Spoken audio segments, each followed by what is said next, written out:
Всем добрый день! В сегодняшнем своем ролике я покажу, как я буду нарезать резьбу на свои новые трубные струбцины. Есть у меня два вида струбцин. Это вот такие вот на ножке, которые будут устанавливаться на ножку, ну и соответственно одеваются на трубу.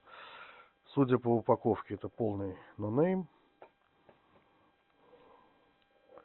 но продавались они, по-моему, как фирма Дека. Нет никаких обозначений, есть только поставщик.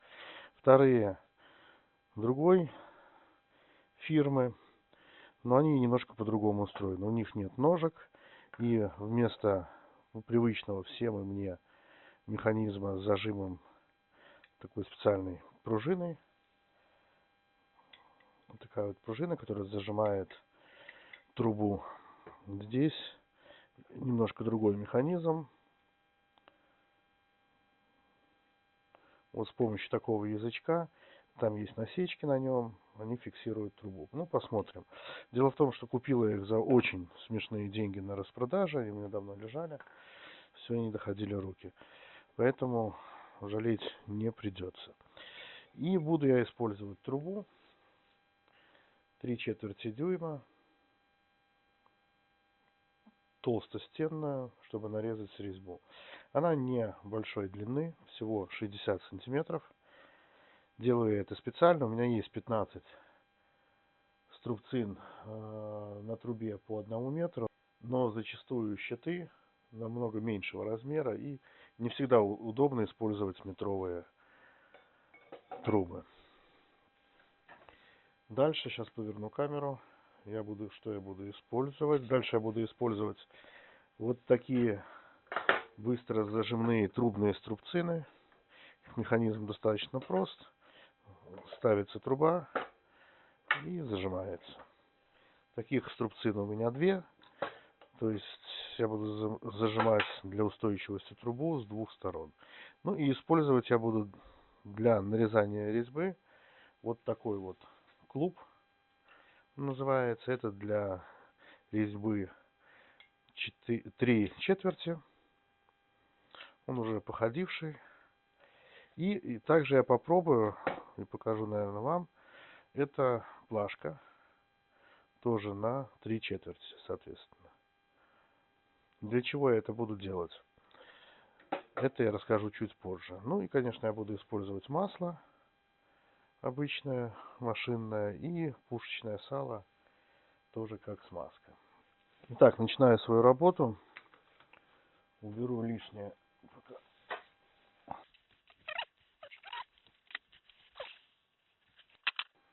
Итак, есть у меня труба, как я уже сказал, 60 сантиметров.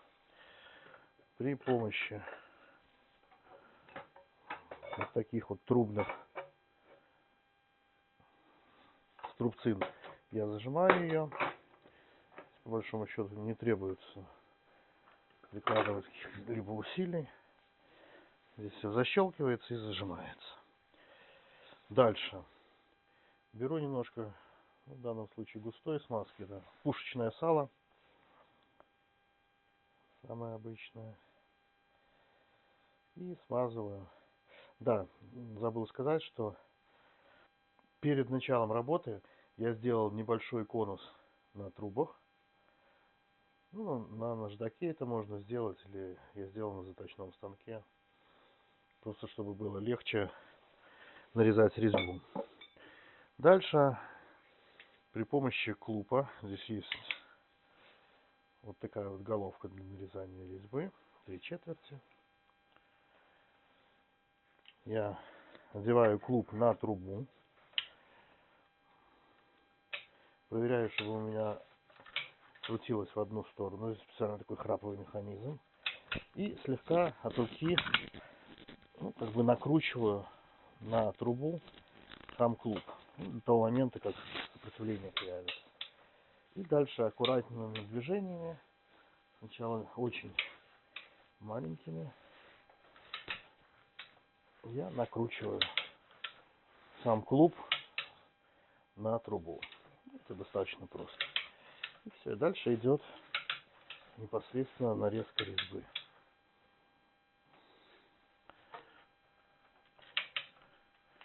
Я делаю несколько движений, чтобы суммарно получить 2 оборота вокруг трубы.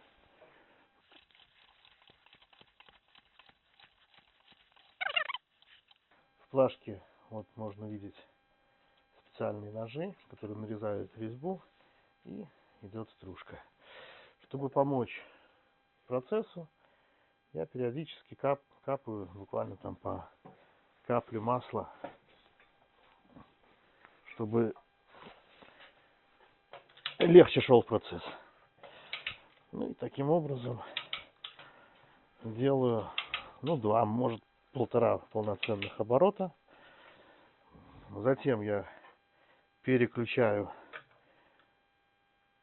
направление работы механизма и в обратную сторону прокручиваю несколько раз, чтобы в первую очередь срезать, подрезать заусенцы, то, что получается при нарезке резьбы. И дальше продолжаю уже вперед. Лучше, конечно, у меня импровизированный верстак, лучше, конечно, когда это более стационарно.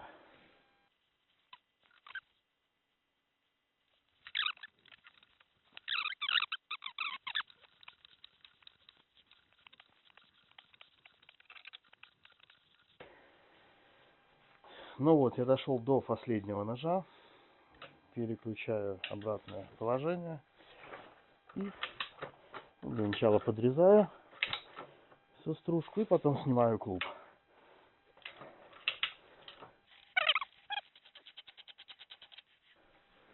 По большому счету ничего сложного, закончили нарезку резьбы. И сейчас попробую сразу сюда прикрутить струбцину. Вот так вот выглядит струбцина в сборе. Та, скажем, головная часть, где происходит потом управление ей, скручивание. Вот таким образом я собираю. Вот здесь есть резьба, и надо ее насадить. И иду, как положено, по часовой стрелке. Попасть в начало. Вот попал. Ой. И пошел закручивать. Но здесь есть одна маленькая особенность, с которой я столкнулся, когда нарезал резьбу раньше. Насколько я понимаю, клуб при резьбе делает резьбу конусообразную. Такое вот устройство. То есть получается, наименьший диаметр будет у начала, и чуть больше он на конце нарезки резьбы. А резьба, которая находится вот здесь вот непосредственно у струбцины, она прямая. Поэтому я прибегну к следующей вещи. Я буду использовать плашку для нарезки резьбы. И самое главное, плашка, что она мне позволит сделать? Она мне позволит сделать резьбу прямой. Это намного проще будет при закручивании и установке струбцины. И резьба будет немного глубже. Самое главное, это, ввиду того, что и здесь это 3/4 дюйма, то есть проблем быть не должно, но самое главное, это попасть в начало нарезки резьбы, чтобы нарезка шла точно по тем бороздкам, но ближе уже к концу будет сниматься, это будет видно по стружке, будет сниматься чуть больше материала. Вот пошла стружка, и таким образом я выравниваю эту резьбу, что облегчит мне в дальнейшем работу.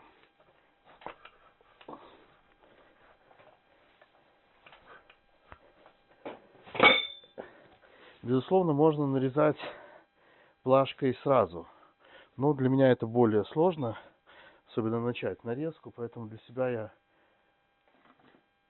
Именно такой способ придумал. Не знаю, используют ли его профессионалы, но сначала я нарезаю клупом, а потом дорабатываю плашкой. Ну, для меня это намного быстрее и удобнее.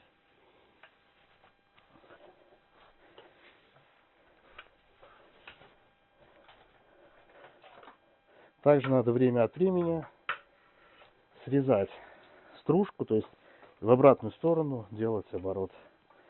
Когда стружка срезается и падает. И дальше удобно проходить следующие витки. Ну вот здесь я тоже дошел до конца ножей. Вот эта вот ширина нарезки, что на клупе, что у этой именно плашки, она в принципе одинаковая. И достаточная для моих струбцин.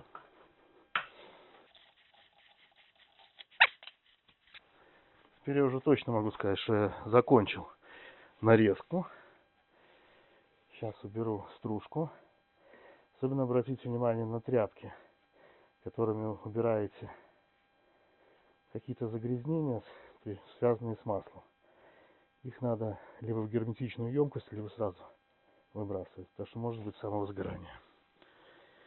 Итак,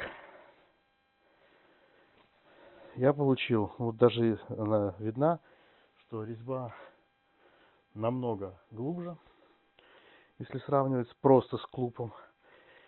Но я не замерял сейчас штангенциркулем, потому что это будут какие-то сотые, тысячные доли, я их не поймаю. Ну, насколько я понимаю, резьба стала прямой. Беру струбцину и теперь ее просто, скажем так, для начала от руки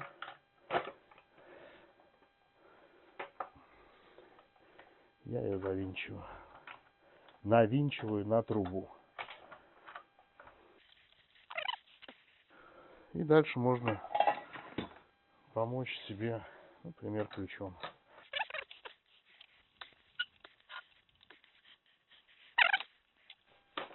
Я накрутил головную часть струбцины. Теперь снимаю ее с зажимов. И осталась вторую часть. Вторая часть, вот она такая же. Тут главное ее сориентировать прижимным, скажем так, кулачком, который не совсем ровный, вовнутрь.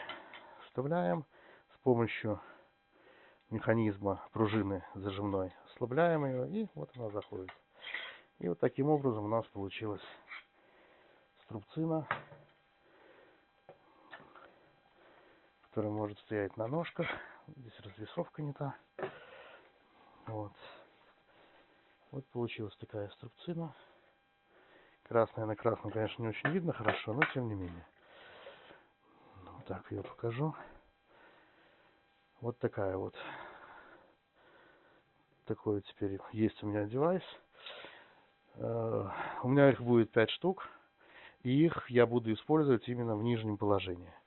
То есть у них есть ножки достаточно высокие, что позволит щит еще сжимать при помощи струбцин, ну, равнять его. Вот. И таким образом буду их использовать. Второй тип струбцин, который я уже сделал за кадром, он имеет с другой стороны механизм вот такой вот, не знаю даже как он называется. Внутри я уже показывал насечки на язычке, и с помощью этого язычка он зажимается. Но судя по тому, что вовнутрь он очень легко проходит, назад пока держит. Поэтому буду использовать, но здесь нет никаких ножек, поэтому при работе со струбцинами, безусловно, я буду их использовать сверху. Здесь ножки не нужны, но здесь достаточно широкое основание, и здесь, и здесь. Ну, на красных чуть больше, но для моих работ это будет неплохо. На этом все. Большое спасибо. Вот такой небольшой рассказ о том, как я нарезаю резьбу для своих новых трубных струбцин. Все замечания жду в комментариях. Ставьте лайки или дизлайки, если я совершил большие ошибки. Напишите мне про это. Но самое главное, проявите хоть какую-то активность, потратьте драгоценных 7 секунд своей жизни на это. Благодарю вас. До свидания.